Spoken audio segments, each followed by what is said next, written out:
Nace mi inquietud artística desde las novenas del Niño Dios en la escuela Ricaurte. Creo que el que más nos daba como esa motivación era el profesor Orlando Figueroa. A él le encantaba vernos en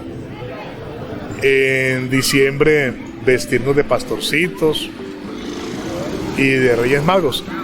Entonces yo siempre la Melchor, siempre obviamente me colocaban, era el Melchor eterno de los Reyes Magos, y siempre quise ser pastorcito y no, tenía que ser Melchor. Entonces listo, era Melchor. Y nunca me acuerdo de mi libreto, que era muy cortico. Oh, la estrella de Oriente. Eso era todo lo que yo decía. En la pastorela se llamaba en ese entonces. De la escuela se dan otras oportunidades de hacer teatro, y hacíamos teatro en la escuela. Yo tengo dos etapas de mi vida de estudiante de secundaria. Yo inicié en el colegio FAS y perdí el año. Entonces la política de nuestros padres: no quiere estudiar, entonces se me va a trabajar. Y tenía un hermano que era suboficial de la policía, mi hermano mayor, y él me lleva, bueno, estuve trabajando en el campo mucho tiempo, y él me dijo: no, este tipo aquí trabajando en el campo, ¿cómo así?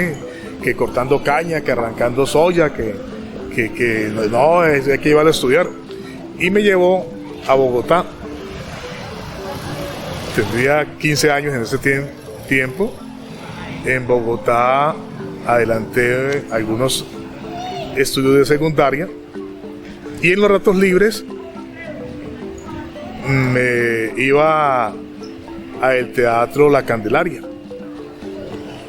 Yo vivía en la Concordia, cerca del sector de La Candelaria en Bogotá, y la señora donde vivía le lavaba la ropa a todos los policías, y también le lavaba la ropa a los actores de La Candelaria, de RTI y de todos esos movimientos del teatro La Mama, del grupo de Fanny Mique. Y ahí conocí a toda esta gente. Entonces me decían: vea, hay pases para que vaya a ver las obras de teatro. La primera obra de teatro grande que me vi con actores profesionales fue Guadalupe, año 50-51, que era sobre la masacre de las bananeras. Muy buena obra, y yo decía, yo me sentaba y decía: qué rico ser un actor de teatro, era tan chévere. Entonces un día me dijo Rodrigo, bueno, fue el actor que hizo del Esmeraldero, que él es muy cómico, entre otros actores que se me escapan los nombres, y usted era y se viene de todos los días en pantaloneta y se mete con nosotros aquí a hacer el taller de expresión corporal, y empezamos a hacer el taller de expresión corporal, y ese taller pues me permitió tener un conocimiento y unas habilidades. ¿Y usted sabe quién era Julio, el profesor de nosotros? Era el propio director del teatro La Candelaria. Él me permitió que hiciera parte de un grupo que se llamaba Los Pequeños Militantes, y esa parte me dio la habilidad actoral para hacer mi primera puesta en escena en aquel entonces. El Teatro La Candelaria fue mi primera escuela, y desde ahí ya empecé a tener otro tipo de experiencias en lo actoral. Después me volví un cinéfilo muy constante, ya iba a todas las grandes obras de teatro en Bogotá, y los conciertos de música de cámara me empezaron a fascinar. Empecé a leer cantidades de libros, y esa lectura se dio en forma indirecta. En ese tiempo la la policía le exigió a los estudiantes no comprar libros en la gran feria del libro en el Coliseo de Ferias de Bogotá. Entonces, a todo estudiante que compraba libros se los quitaba la policía y los llevaban a las estaciones. Mi hermano era comandante de estación quinta en ese entonces, y dijo: pues mi chica, vea, le quitamos a estos 50 libros a esos jóvenes que estaban comprando. Y ya, y yo no sabía por qué le quitaban los libros a los jóvenes universitarios. Y yo iba a la feria del libro pues a ojear, porque eran muy costosos, y mi hermano me regaló los libros que decomisaron porque los iban a quemar. Y yo: no, regálenmelos. Y me llevé los libros. Esos libros fueron para mí fundamentales, y cuando me llegaban los libros, le llevé uno de los libros a mi profesor Santiago García, que era el director del Teatro La Candelaria, y le dije: mire que mi hermano me regaló este libro. Y él lo miró y se sonrió. Entonces yo dije: muy bueno, lea esos libros, son muy buenos. Yo no sabía por qué. Y empecé a leer los libros.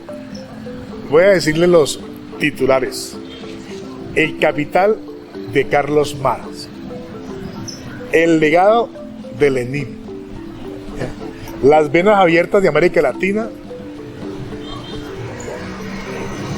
El diario del Che Guevara. Otro libro importante que me pareció de verdad muy interesante, que fue la rebelión de las ratas, de Fernando Sota Aparicio. Y me leo esos libros y me vuelvo un devorador de libros. Obviamente la mente me cambió. La lucha de clases, de B.U. Sidin, libros interesantísimos que me aportaron mucho al lenguaje, al conocimiento y a crearme una mirada diferente de las cosas. A mi hermano lo trasladan y me quedo solo en Bogotá. Al quedarme solo en Bogotá tenía ya 16 años. Entonces mi papá me dice: no, pues hermano, le toca que devolverse para su pueblo a seguir trabajando. Pero ya tenía una mirada diferente. Y me regreso de Bogotá a Praderas nuevamente. Empiezo a trabajar la parte agrícola, y mi madrina Dora Figueroa, ella me invita a un proceso importante en mi vida, que fue la Gran Fraternidad Universal a través de la yoga. Entonces yo practiqué yoga, y esa época de la yoga fue muy buena, y traía unos conocimientos muy buenos en teatro, y alguien me invita al grupo de teatro TEC, al Teatro Experimental de Pradera, y ese teatro era el CED, el Centro Experimental de Teatro, el CED. El TEC fue después con Enrique Buenaventura. Ahí empezamos a trabajar la obra de teatro de Semana Santa, y yo empecé a verlos, a actuar, y fui muy respetuoso, pero fui dando como aportes en el transcurso del montaje de la obra, y esos aportes con el tiempo hicieron que tomara el liderazgo en la dirección del grupo de teatro. Obvio, traía toda la experiencia del Teatro La Candelaria, y traía, aparte de todo, una habilidad actoral magnífica. Me consideraba muy buen actor, tanto para teatro como para cine y televisión. Esa fue el alfa en Pradera del teatro, y mi participación como promotor de esta manifestación artística. La segunda parte se da pues después de que se da el set. Seguimos trabajando y creamos el INCUP, la Integración Cultural de Pradera, porque yo analizaba que no solamente había teatro en Pradera, había cantidad de dinamizadores culturales y artísticos en diferentes expresiones, poetas por cantidades. Eso era como el año 76, 77, 78, más o menos, 80, En esa década de los 80 fue la gran revolución cultural, y en ese momento, cuando regreso a mover la parte cultural y a reconocer los artistas, es donde se convierte Pradera en un foco cultural. Usted llegaba a Pradera y encontraba de todo. Tanto así que nosotros, como no teníamos trabajo fijo, y ya había entrado yo a estudiar, entonces la mitad de mi tiempo era para el estudio y la mitad para la parte de el arte. Y era lo que siempre he dicho, era el arte por el arte. Hacíamos buen arte, pero no nos interesaba más que mostrar una buena obra. Y se da una revolución y se crean una cantidad de grupos de teatro, grupos culturales, laboratorios culturales, rincones de lectura. Y aparecen mimos, payasos, bailarines, danzarines, fonomímicos. Se vino la gran revolución de la fonomímica y pudimos darnos cuenta que se podía hacer mucho. Hay algo que ha afectado a la artista en Pradera y ha sido la parte laboral.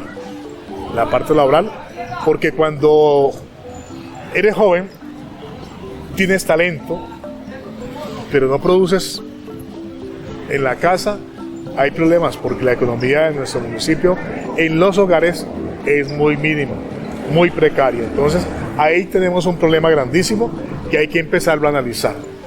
Hay que empezarlo a analizar en nuestro momento. Desde ese momento se dan muchas situaciones en lo cultural y se crean muchos liderazgos.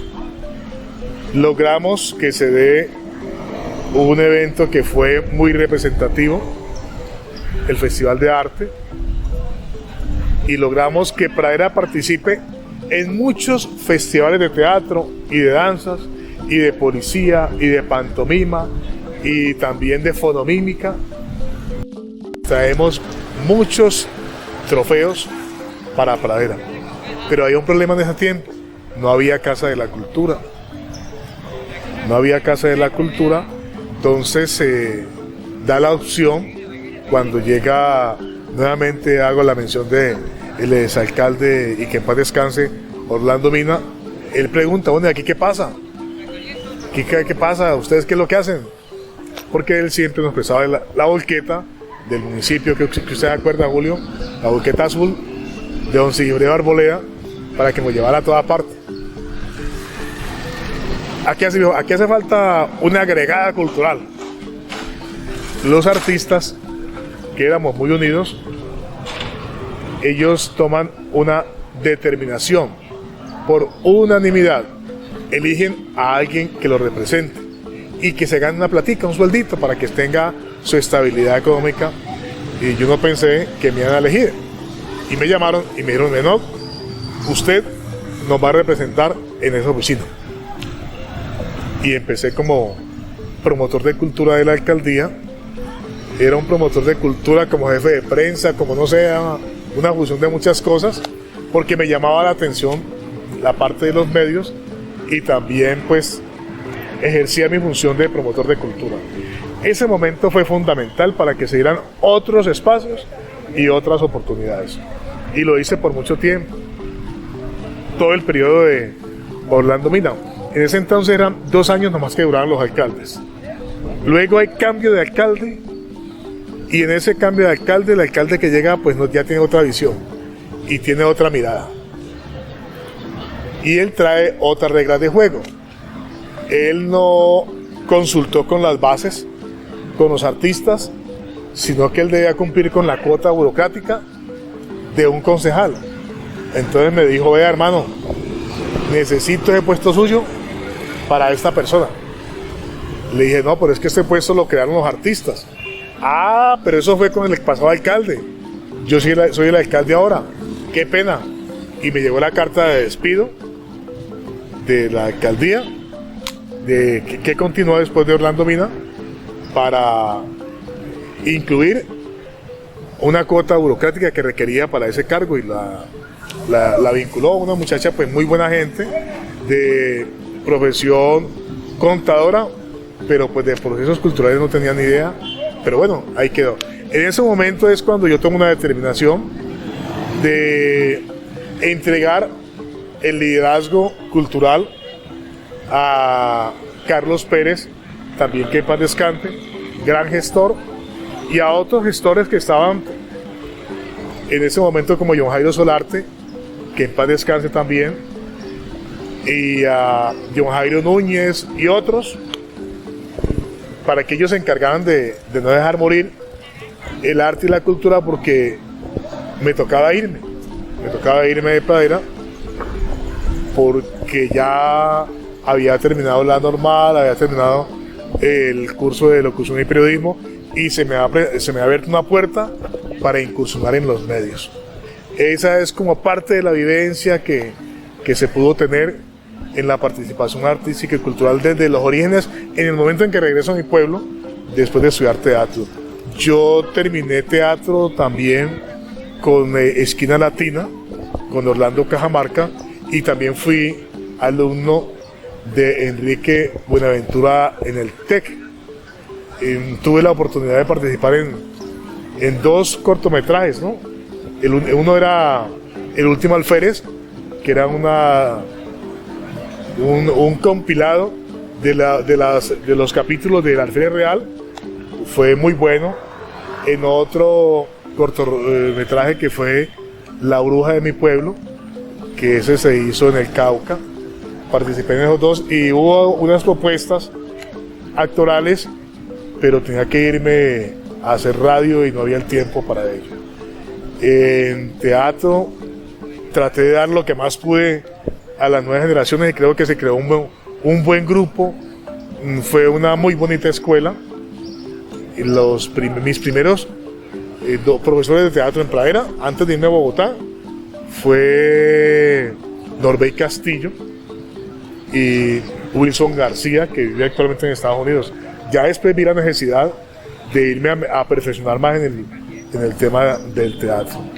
3 escuelas, Esquina Latina, el TEC y el Teatro La Candelaria con Santiago García, a quien también le aprendí mucho en esa parte. Prometí pues no volver a hacer teatro porque ya estaba en otro tipo de escenario, en los medios de comunicación, y además ya me había engordado y ya tenía otro tipo de situación, ya no podía hacer mimo. Me dicen mis alumnos de teatro, venga, dícteme un taller de pantomima. Ya no puedo hacer los movimientos de ese entonces, ya es muy difícil. De todos modos, quedó ese legado, quedó esa experiencia, y invito a esas nuevas generaciones de gestores y cultores en la era en que empecemos a fortalecer el conocimiento, a formarnos, a profesionalizarnos en esto del arte y la cultura, en gerencia cultural, en administración y producción de productos culturales, en la rama que ustedes están, y empecemos a monetizar cada propuesta, cada situación, a crear empresa y a ser parte de la gran industria cultural, pero no como lo piensa el gobierno, industria cultural, pero sin hacer parte de la economía y la producción socioeconómica del país, no. Una industria cultural incluida en los procesos de desarrollo económico del país.